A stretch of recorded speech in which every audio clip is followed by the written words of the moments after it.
Les entrepreneurs de l'économie sociale et solidaire à l'heure du confinement, c'est l'instant partage d'expérience sur mediatico.fr et aujourd'hui nous sommes avec Grégoire Bleu. Bonjour Grégoire. Bonjour Frédéric. Alors vous êtes le fondateur de Upcycle, la boîte à champignons. Vous travaillez dans l'économie circulaire et on voit derrière vous un magnifique appareil qui incarne précisément toute votre opération de compost. Comment ça s'appelle? Ça s'appelle un composteur électromécanique ou un composteur micro-industriel. Que vous avez déployé cette année en particulier. Non, en ce moment, vous déployez des composteurs de quartier dans les villes, c'est ça, hein? Oui, tout à fait. C'était un projet qu'on a initié dès 2016 et qui est vraiment monté en puissance en 2019. Et là, en 2020, on devait péter tous les scores.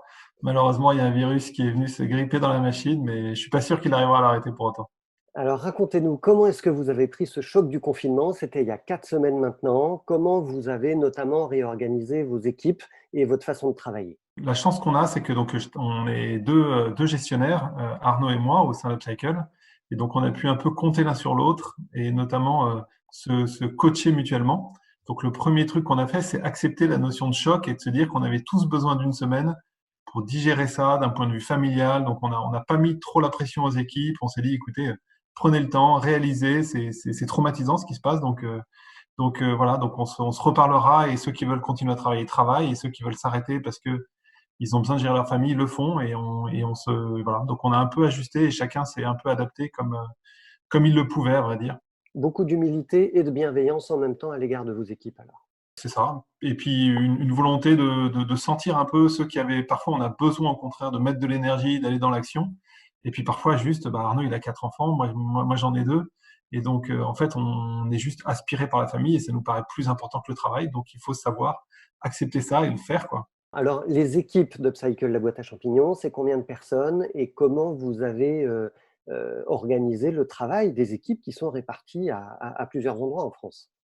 Alors, pour Upcycle, la chance et la complexité, c'est d'être multi-activité. Donc, on a une ferme dans les Yvelines où on a 6 personnes qui travaillent. On savait pas du tout, comme on a pas mal, donc on livre des pleurotes notamment aux chefs et à la grande distribution. Sur cette activité-là, on ne savait pas quelle allait être la demande. On voyait les gens se précipiter en magasin. On s'est dit, tiens, elle va peut-être exploser. Mais toute notre activité vis-à-vis des restaurants être mise à néant. Donc, en fait, on a continué à produire et puis on s'est un peu demandé ce qui allait se passer. On a un peu jeté, on a beaucoup offert de pleurotes et passé les 2 premières semaines, on est en fait tombé à un niveau de moitié. Donc là où on produisait 600 kilos par semaine de pleurotes, maintenant on produit 300 kilos et on vend 100% de ces 300 kilos à la grande distribution. Ah, vous produisez toujours et vous vendez toujours Ouais, surtout. Donc votre activité n'est pas arrêtée. non, ça nous a paru important en fait de maintenir. Alors économiquement, c'est pas malin de faire ça, mais symboliquement montrer que l'entreprise tourne et continue à nourrir les gens, qui est quand même le métier d'un producteur de produits alimentaires. En fait, c'est vachement important. Donc on a décidé de le faire, et je pense que c'est rassurant pour les équipes de savoir que ce totem qui est ce projet issu de 2011 de transformation de marque de café en pleurote continue d'avancer. C'est aussi rassurant, c'est aussi un repère pour tout le monde. Juste sur cette activité-là, Ouais. vous vendez donc les champignons à la grande distribution et qui les vend à qui? Aux particuliers, aux ménages? Parce Ouais, que ouais, aux vous ne particuliers. livrez plus rien au restaurant aujourd'hui. Non, on ne livre plus rien au restaurant. Donc, on a toute une partie de notre infrastructure qui ne sert plus à rien. Et donc, on n'est pas à 100% des équipes.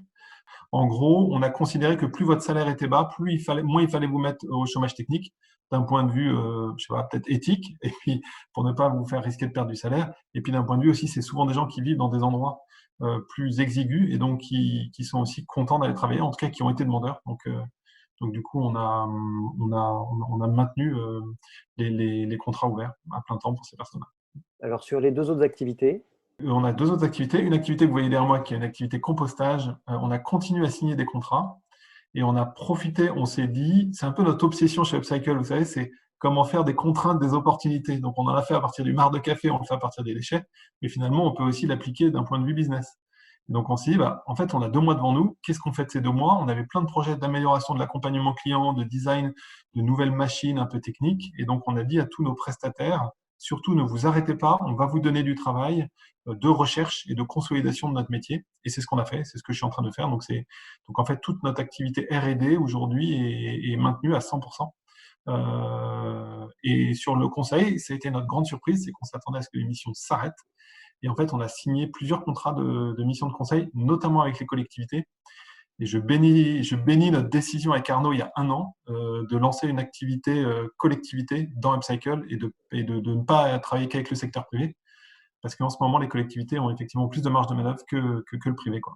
En termes financiers, en termes de fonctionnement quotidien de trésorerie, mais aussi en termes d'investissement, comment est-ce que ça se passe chez Upcycle, la boîte à champignons aujourd'hui? Combien de temps vous avez devant vous en termes de visibilité et comment est-ce que vous envisagez les semaines qui viennent? Alors, on a eu la chance de boucler une levée de fonds début 2020. Donc aujourd'hui, nous, on n'a pas d'inquiétude sur 2020.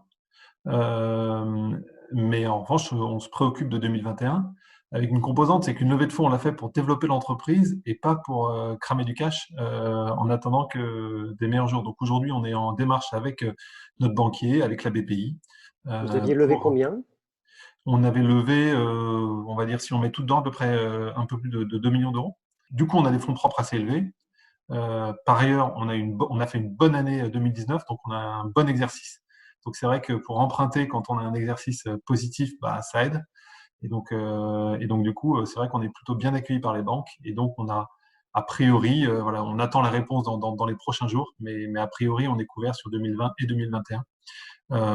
Et donc du coup, on va continuer à pouvoir investir. C'est-à-dire que il faut gérer son cash pour continuer à pouvoir payer les équipes, mais en fait, dans des toutes petites entreprises comme les nôtres, hein, il faut aussi pouvoir continuer à investir. Et a priori, on va pouvoir continuer à faire les deux. Comment est-ce que vous préparez déjà l'après? Est-ce que vous avez pris, par exemple, des décisions stratégiques qui vous orientent dans une direction ou une autre pour après le confinement, après le coronavirus? Oui, c'est ce que Arnaud, mon associé, a symbolisé par ne pas faire la politique de la tortue. Donc nous, c'est plutôt la politique du sabre clair. Donc en fait, on est convaincu avec Arnaud qu'il faut qu'on soit clair sur notre vision et qu'on se donne tous les moyens d'y arriver, quitte à mourir, en fait, quitte à ce que la société n'y arrive pas, mais il vaut mieux y aller à fond et y aller le plus proprement possible que de faire un excès de prudence, tout simplement parce qu'on n'est pas assis sur un tas d'or. Donc on ne peut pas s'offrir la prudence, quoi. Donc la décision stratégique, ça a été notamment d'accélérer les projets de développement, de vraiment tout miser là-dessus, de miser toutes les équipes et de solliciter les équipes pour qu'elles-mêmes nous fassent preuve de leurs initiatives. Enfin voilà, chacun a des visions business et donc on les suit, on les soutient et on y va à fond, quoi. Et on voit bien dans l'entreprise, on a des personnes qui sont plutôt sur le recul à se dire, voilà, qui ont du mal à continuer à attaquer, et d'autres au contraire qui sortent le sabre et qui attaquent. Et donc il faut bah, voilà, soutenir les uns et puis encourager les autres. Comment vous envisagez l'après? Ben, c'est un peu schizophrénique en fait, parce que moi je suis assez convaincu que ce genre de drame peut être aussi salvateur, dans le sens où Upcycle prône l'autonomie dans la gestion des déchets, prône une certaine forme d'autonomie dans la production, prône une forme de responsabilité dans ses actions sociales, environnementales et économiques. Donc j'allais dire que le discours qu'on prône, eh ben, il est plutôt soutenu par les événements, en tout cas le côté impératif apparaît. Après, il faut continuer à avoir des clients solvables, et puis évidemment, on ne peut pas s'empêcher d'être un peu traumatisé ou fortement inquiet par les drames sociaux qui vont se passer suite à ce genre de catastrophe. Donc d'un côté, on a l'empathie des catastrophes sociales qui vont arriver, et de l'autre, on se dit que de toute manière, c'est un peu inévitable, que ce soit un pangolin ou une catastrophe climatique, on va vers ce genre de problème, on le sait tous. Donc le sujet, c'est est-ce qu'on décide de se préparer à ça ou est-ce qu'on décide de se transformer en tortue? Ben, nous, on décide de se préparer à ça et d'essayer de faire de notre entreprise, d'Upcycle, une entreprise qui trouve des solutions à ce genre de configuration. Merci beaucoup, Grégoire, pour votre témoignage et pour votre partage d'expérience avec les autres entrepreneurs sociaux. Eh ben, merci à vous. À bientôt. À très bientôt. Et quant à vous, derrière votre écran, bah, vous savez que vous pouvez réagir à cette vidéo sur les réseaux sociaux de Mediatico. Vous pouvez même nous envoyer votre témoignage à contact@mediatico.fr. C'est peut-être vous qu'on interviewera demain. Donc, informez-nous de ce que vous faites et de la façon dont vous affrontez cette crise. D'ici là, bon confinement, restez chez vous, protégez-nous.